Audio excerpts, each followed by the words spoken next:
ginagawa mo dito? Hazel, matagal na kitang hinahanap. Hindi lang sinasabi sa akin ni Isay. Kaya pati si Isa ginamit mo. Wala na akong magawa kasi miss na kita. Gusto ko lang magpag-usap sa'yo. Usap? Pagkatapos ng 2 taon, gusto mong makipag-usap? Sa 2 taon na yun, hindi ka nawala dito sa puso't damdamin ko, Hazel.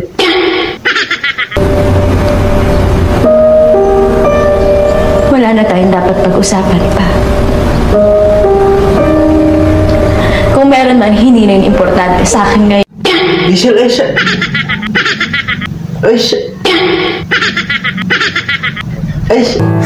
ano ba?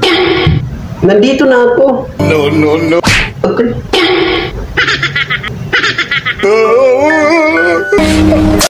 Okay. 4 na taon mo akong girlfriend! 2 beses na yun. Ayoko na masakit. Okay, sumakit.